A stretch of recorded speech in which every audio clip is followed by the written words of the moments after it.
It started on a Saturday afternoon when my granddaughter, Chloe, marched into my den like she owned the place. I was sitting in my old recliner, the one with the worn leather that's seen better days, flipping through a car magazine. You know the kind, full of shiny engines and classic rides that remind me of my glory days at the shop, wrench in hand, grease under my nails. I had on my favorite baseball cap, the faded blue one I'd worn since the 80s, back when I was fixing transmissions for half the town. It wasn't just a hat. It was a piece of me, a reminder of the man who built things, fixed what was broken. Chloe, all of 16 and bursting with that teenage fire that thinks it knows everything, strutted right up to me. Her sneakers squeaked on the hardwood floor I'd sanded myself years ago. Without a word, she grabbed the brim of my cap and yanked it off my head.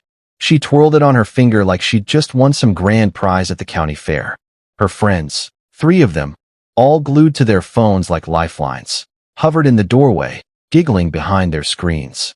One had pink hair, another braces that flashed in the afternoon light filtering through the curtains my late wife had sewn. "Kiss my hand, old man," Chloe said, thrusting her palm right toward my face with a smirk that could curdle milk. Her nails were painted some bright purple, chipped at the edges from whatever mischief she'd been up to. I stared at her, feeling a hot flush creep up my neck, the kind that starts in your chest and burns its way to your ears. This wasn't just some kid's playful jab. It was mean, deliberate, like she was testing how far she could push before I snapped. Her eyes dared me to react, sparkling with that cruel glee only the young and entitled seem to muster. I kept my mouth shut, biting back the words that wanted to spill out. Inside, though, something snapped, like an old engine belt giving way after too many miles. All those years I'd fixed her bike when the chain slipped, bought her school clothes when money was tight for her folks, driven her to soccer practice in the rain. And this is how she repays me, treating me like dirt under her shoes? The laughter from her friends echoed as they shuffled out of the room, phones still recording every humiliating second. I sat there, capless, staring at the wall where a faded photo of me and my wife hung crookedly. The room felt smaller, the air thicker. My hands clenched the magazine until the pages crinkled. And that was the moment I decided she'd just written the first line of her own downfall. No more turning the other cheek. I'd been patient too long, but patience has its limits, and Chloe had just crossed mine. That evening, I tried to bring it up at dinner, hoping maybe a family sit-down would set things straight. We were at Melissa's house, my daughter, her husband Drew, Chloe, and me crammed around the kitchen table that I'd helped build when they first moved in.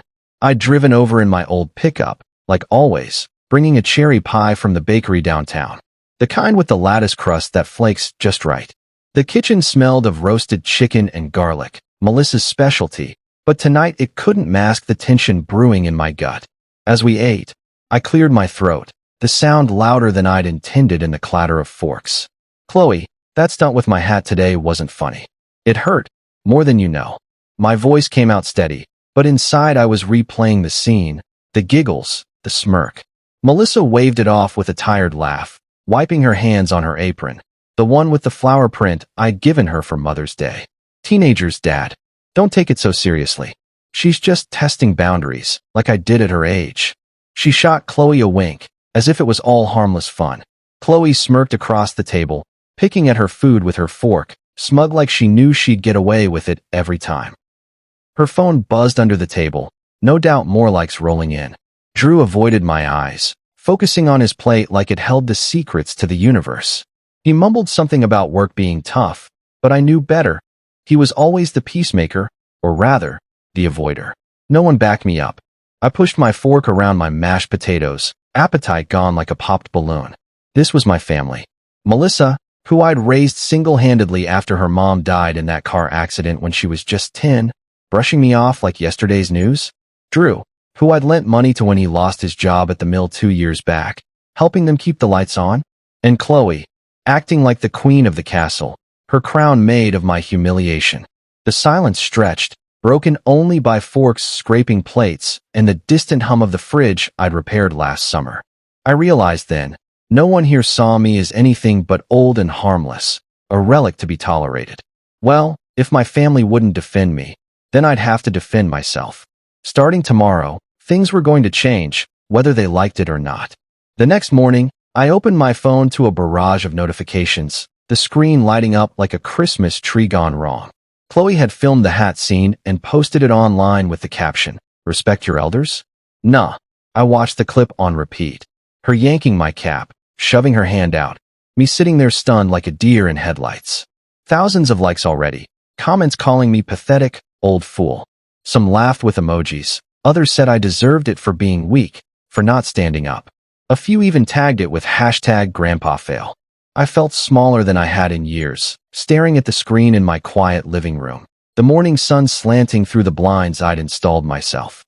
The house was too still, the tick of the wall clock, an old cuckoo from Germany that my wife loved, mocking me.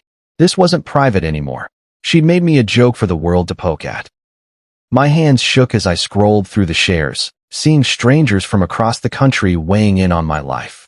Chloe thought this was power, humiliating her grandpa for clicks and validation from faceless crowds.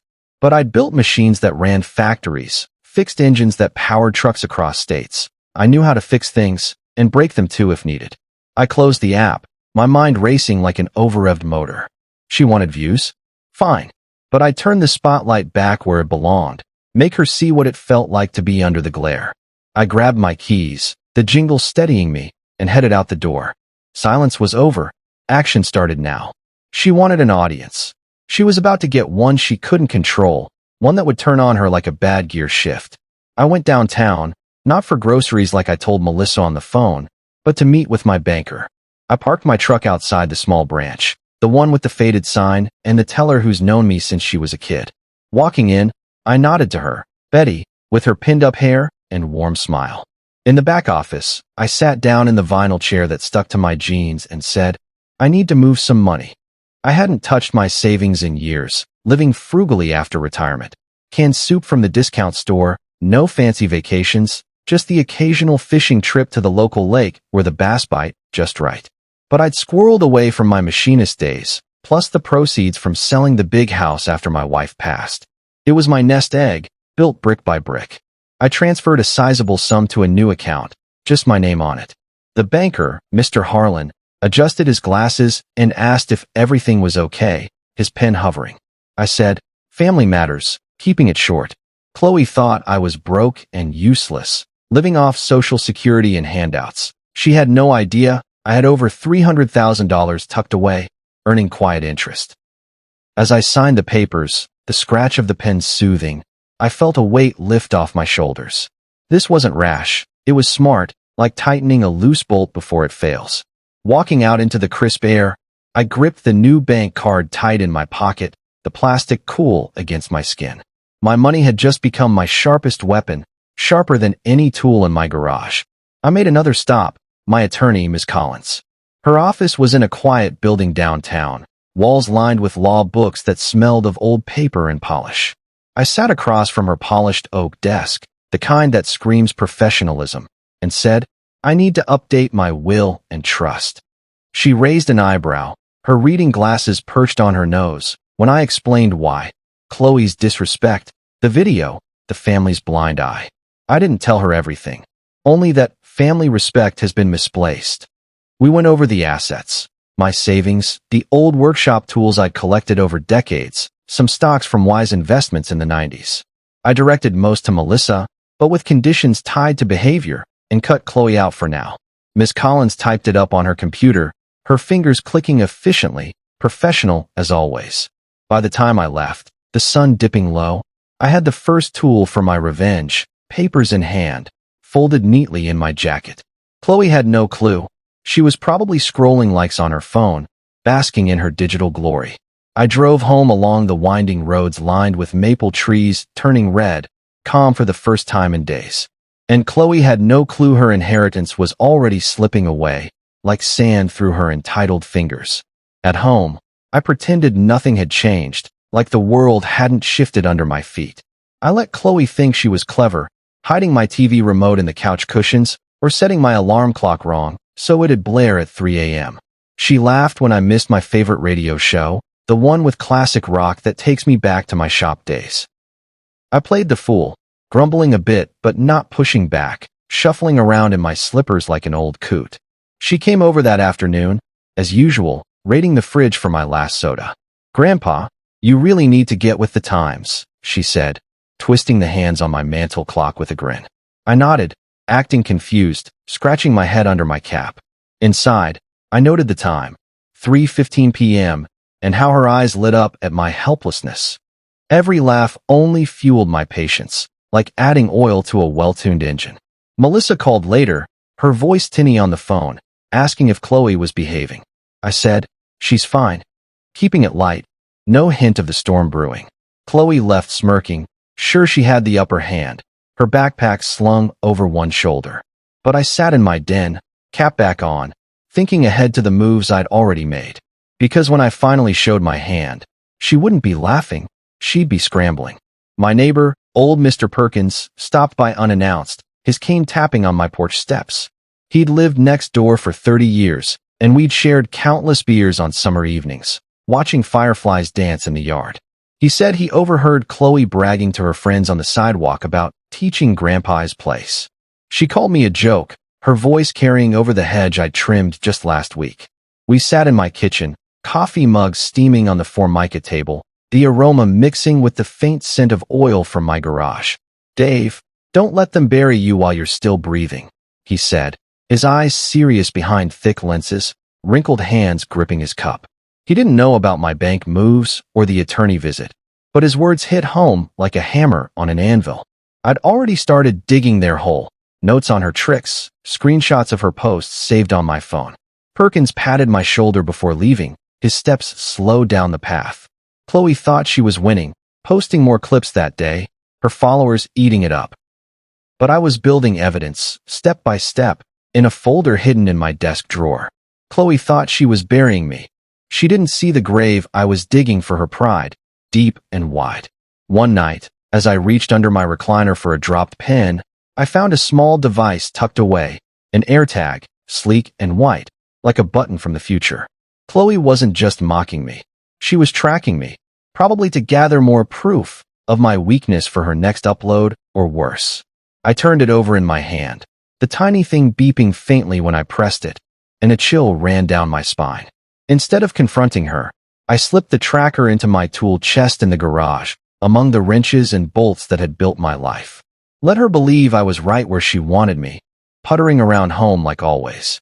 The next day, she asked casually over lunch if I'd gone anywhere interesting. I said no, watching her check her phone discreetly, her lips curling into a smile, thinking she had me pegged. I kept my routine, morning coffee on the porch, evening walks around the block where kids played basketball in driveways, knowing she was watching digitally. It was creepy, like a shadow I couldn't shake, but useful for my plan. Melissa mentioned Chloe's tech phase, in passing, clueless as ever. I nodded, plotting my next move. But soon, she'd learn I was the one leading her, not the other way around. I signed up for a speaking slot at the local Veterans Community Hall, a brick building downtown with flags fluttering out front. Chloe had no idea I'd once been the guy neighbors called to fix engines, build fences, or handle disputes with a firm word. The hall was where old-timers like me gathered, sharing stories over coffee and donuts, the air thick with memories of wars and work. I called the organizer, an old army buddy named Frank, and got on the list for next week. My speech was planned carefully, about respect, hard work, generational gaps. Using examples from my life, subtle digs at entitlement without naming names yet. The speech would highlight how the young sometimes forget the foundations laid by the old, letting the audience connect the dots. Chloe posted another clip that day, me forgetting my keys. She'd hidden them in the freezer. Views climbed as her followers laughed. She thought she was untouchable, queen of her digital domain. I sharpened my speech notes on yellow legal paper, the pencil scratching satisfyingly. And when I spoke, Chloe's empire of likes would start to crumble, word by word. At home, I kept notes in a spiral-bound notebook, the kind you get for $1 at the dollar store. Times, dates, the things Chloe said, the tricks she pulled, like hiding my glasses in the oven. I left it out on my nightstand on purpose, knowing she'd snoop. She always did when I napped in the afternoons, her curiosity like a cat's. Sure enough, I caught her smirking one afternoon after rifling through my drawers, her hands dusty from the old wood. She thought she'd uncovered my weakness. Entries like, felt tired today, forgot meds, or worried about money running low. But I'd planted those fakes, mixed in to make her think she could exploit more. The real notes were hidden in my safe. She slammed the drawer, acting innocent when I woke, with a yawn. "Grandpa, you okay?" she asked, her voice fake sweet, like syrup too thick. I nodded, playing along, rubbing my eyes. What she really found was bait, drawing her deeper into my setup. Melissa was out shopping, no witnesses to her trespass. And she had just swallowed it whole, hook, line, and sinker. Miss Collins mailed me a thick envelope marked confidential in bold red letters. I set it on the kitchen counter in full view, next to the fruit bowl with apples from the neighbor's tree. Chloe spotted it during dinner, her eyes narrowing over her plate of spaghetti. She asked if I needed help reading big words, her tone dripping with sarcasm. I just smiled and said, "Some things are meant for grown-ups," twirling my fork casually. That night, I caught her trying to steam it open in the bathroom, steam from the sink rising as she held it over the basin, her face flushed. I cleared my throat from the door, arms crossed. She jumped, stuffing it back into the envelope clumsily. "Just checking mail," she muttered, avoiding my gaze. I took it without a word, sealing her curiosity like a trap. Melissa slept through it all in the next room. Chloe had exposed her desperation, crossing lines she shouldn't. The envelope had draft will changes inside, but she didn't see them. It was a test, and she'd failed spectacularly. She thought she was stealing my secrets, but she was only exposing her own flaws. I got a call from Chloe's school principal, Mr. Ramirez, his voice stern over the line. She'd mocked another teacher on video, same snide tone she used on me, capturing the poor woman's stumble and captioning it something cruel. He asked if I'd talk sense into her, sounding frustrated, like he'd dealt with this before. "She's risking suspension," he said, mentioning similar incidents that built a pattern of bullying. I agreed politely, but privately, I thought, "She's handing me ammunition on a silver platter." I hung up and noted the date in my real journal, the one locked away. Her cruelty wasn't just mine to carry anymore. It was becoming public record at school, something that could spread. Chloe came home slamming doors, yelling about stupid rules and how everyone was against her. Melissa scolded her mildly, more out of habit than conviction. I stayed quiet, filing the info away like a mechanic organizing parts. This could tie into my speech or more, building the case against her. And public record was something I knew how to use, better than she ever could. I pretended to struggle with groceries one afternoon, grunting and stumbling on the front steps with bags in hand. Chloe filmed me from the window, her laughter muffled through the glass as I dropped a bag of oranges that rolled down the path. What she didn't know was that I'd just carried 40 pounds up deliberately slow, testing her reaction, building her confidence. She posted it later, caption "Grandpa fails again," with laughing emojis. Views poured in, her comments section filled with weak LOL from her followers. Melissa saw the post on her phone, frowned but said nothing, scrolling away. Drew glanced at it during dinner and chuckled awkwardly before changing the subject. I watched from my den, cap on, smiling inside as I noted the video link in my real journal. This built her overconfidence, making her bolder for the barbecue ahead. The trap was set, wires taut, and the trap was almost ready to snap shut, with her own hands pulling the lever. At a family barbecue in Melissa's backyard, the grill smoking with burgers and the air filled with charcoal scent, Chloe pulled the same stunt again, snatched my hat off my head, shoved me lightly in front of everyone. Cameras came out from her friends, flashes going off like paparazzi. Melissa laughed nervously, fanning smoke away. Drew looked embarrassed, flipping burgers to avoid the scene. Neighbors watched from lawn chairs, awkward murmurs rippling through. I steadied myself on the picnic table, stared straight into the camera lens one of her friends held, and said, "Keep filming. You'll want this later." My voice was calm, like announcing the weather. Silence fell over the yard, the sizzle of meat the only sound. Chloe froze, hand still out, her smirk fading. "What?" she snapped, voice cracking just a bit. I just put my hat back on, adjusting the brim. The party fizzled after that, guests leaving early with excuses. The shove was light but public, more evidence captured on video. Whispers started among the guests, side glances at Chloe. Melissa pulled her aside later, but she shrugged it off with an eye roll. I left early, driving home with the windows down, plan advancing smoothly. They didn't realize I meant every word. The footage would come back to bite. That night, I uploaded a clip Chloe had made of mocking a disabled veteran at the park, the one where she imitated his limp for laughs. I didn't post it under my name, an anonymous account I'd set up quietly. The internet turned quick, like a storm rolling in. Comments flipped. She wasn't the funny rebel anymore. She was the bully. Disrespectful brat, they said, with angry emojis and shares tagging her handle. Chloe stormed into my room the next morning, phone in hand, demanding answers. Who posted that? Was it you? Her voice shook, eyes wide. I just asked calmly if she'd learned how it felt to be the joke, sipping my coffee. She slammed the door, fuming, as views climbed on her own posts. Negative now, piling on. The clip was from her phone. I'd copied it when she left it charging unattended. Melissa saw it too, shocked, her face paling as she scrolled. Chloe, how could you? She whispered. And from the look in her eyes, she knew this wasn't over. It was just beginning. Melissa tried to use my card to buy Chloe a new phone at the mall, like she always did when things got rough, a bribe for peace. Except the card declined at the register, the beep echoing awkwardly. Melissa confronted me later at home, voice sharp over the phone. Dad, what's going on with the account? It wouldn't go through. I told her calmly, sitting in my recliner. That account isn't for handouts anymore. Time for some responsibility. Chloe glared from behind her in the doorway, realizing the money pool was drying up. You can't do that, she yelled, fists clenched.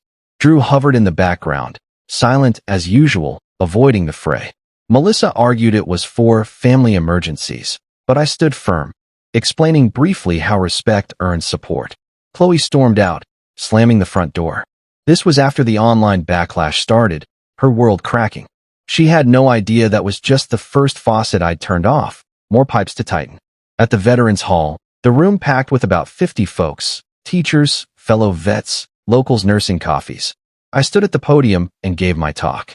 I didn't mention Chloe by name, but I described a younger generation that forgets who built their houses, their schools, their roads. I shared stories from my machinist days, fixing things for the community, like rebuilding the town's fire truck engine for free during a budget crunch.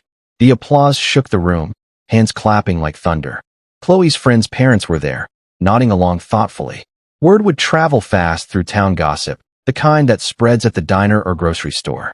An old buddy slapped my back after, saying, "You nailed it, Dave." Chloe posted defiantly online that night, trying to rally her followers, but likes dropped like stones. I drove home under streetlights, satisfied, the engine humming smoothly. By morning, her name would carry weight, but not the kind she wanted, heavy with judgment. Chloe barged in that night, furious, her face red as a tomato. She accused me of turning the town against her, friends canceling plans, stares at school from kids and teachers alike. Then she slipped in her rage.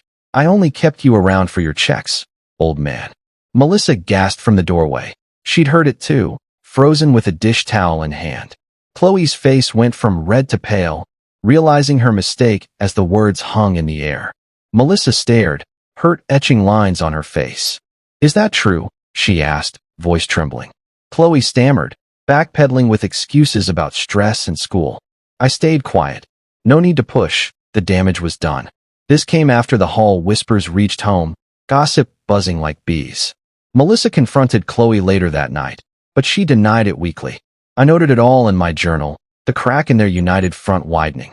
Because now Chloe had exposed herself to her own mother, no filters or edits. I sat with Miss Collins again in her office, the air conditioned and quiet. This time, we finalized the new will. Every dollar shifted to charity, the local library where I'd spent rainy afternoons, and scholarships for hard-working kids, except for a small trust for Melissa, if she separated Chloe's access and enforced changes. Chloe's name vanished completely, erased like a bad sketch. I signed my initials with steady hands. Thinking of her slip-up, the entitlement laid bare. Miss Collins asked if I was sure, her pen pausing. "Absolutely," I said, no hesitation. We added clauses for proof of change in Melissa, and Chloe's former portion went to vet programs, an ironic twist she'd hate. Papers sealed in an envelope. I left feeling lighter, the weight of betrayal lifting. Chloe was home sulking, unaware, scrolling her phone in vain. Chloe thought she was untouchable, Soon she'd find herself erased from the story. I dragged my old tool chest into the living room, the heavy metal scraping the floor I'd varnished years ago. Chloe demanded to know what was inside, eyeing the padlock with suspicion. I said nothing, just left it there for days, a silent sentinel in the corner. She obsessed, whispering to her friends on calls about treasures or secrets hidden within. Her curiosity piqued. Finally, one night, I caught her trying to break it open with a screwdriver from my garage, prying at the lock under the dim lamplight. She froze when I walked in, tool in hand. "What's this?" she snapped, trying to play it cool. I let her think she succeeded, stepping back with a shrug. But the truth waiting inside would cut deeper than steel. The chest was heavy, full of old tools, but with an envelope on top, sealed and waiting. When Chloe pried it open with a grunt, all she found was an envelope, one printed sheet that read, "Everything you do to me, you've done to yourself." Bullet points listed her actions, the pranks, videos, cruelty, linked to consequences like lost friends and respect. She threw it across the room in frustration, papers fluttering. Melissa picked it up silently from the floor, eyes wet as she read it twice, glancing at Chloe with disappointment. "Mom, it's nothing," Chloe said, voice small. But Melissa understood, the pranks, the videos, all rebounding like a boomerang. She hugged me later in the kitchen, whispering, "I'm sorry, Dad," her arms tight. Chloe stormed off to her room, defeated for once, the door clicking shut. Chloe thought she'd found answers. What she uncovered was a mirror, reflecting her own mess. Parents started calling Melissa the next day, their voices concerned over the line. Chloe was uninvited from birthday parties, sports outings, her social calendar emptying like a leaking bucket. Her reputation cratered at school, whispers in halls about the bully girl, kids avoiding her locker. Online, the comments still swarmed, turning nasty with calls for accountability. She stomped around the house like a caged animal, snapping at everyone over minor things, like the TV volume. "This is your fault," she yelled at me once during dinner.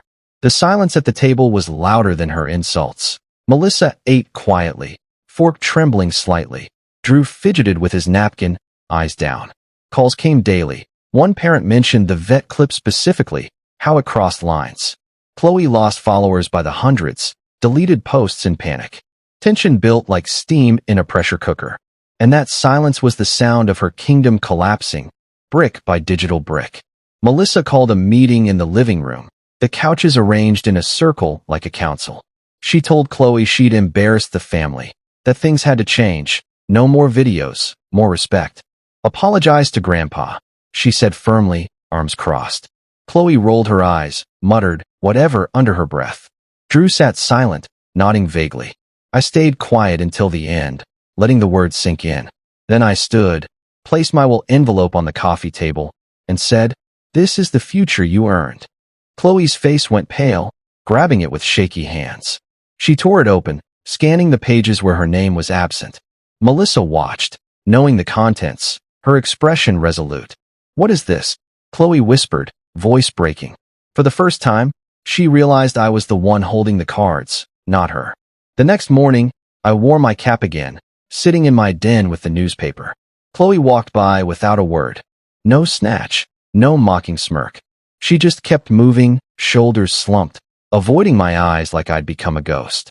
Melissa made breakfast quietly in the kitchen, the sizzle of eggs filling the air, glancing at us with a mix of hope and worry. Drew left early for work, his truck rumbling away. For the first time in months, the silence felt like respect, forced, but real, earned through hard lessons. Chloe grabbed her bag and headed to school without her usual sass, pausing at the door as if to say something, then leaving with a sigh.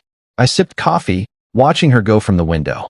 But I wasn't finished, not until my last move was sealed, ensuring the lesson stuck.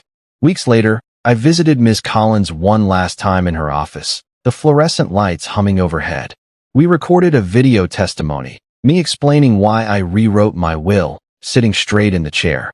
"Respect is the true inheritance," I said, detailing Chloe's actions, the videos, the cruelty, my voice steady like recounting a shop story. If needed for court or family disputes, it'd play, my words echoing from beyond. I didn't need Chloe's apology anymore. She was quieter now, reputation in tatters, sticking to homework and chores. Melissa enforced rules strictly, our relationship mending. The town moved on, gossip fading like morning mist. I had already won, my life back, respect reclaimed, peace settling in like a well-oiled machine. The video was stored securely on a drive, copies with trusted friends. Chloe avoided me mostly, but with a nod now and then. I felt peace driving home, the road ahead clear. Because revenge, unlike respect, is best delivered from beyond the grave, timeless and final.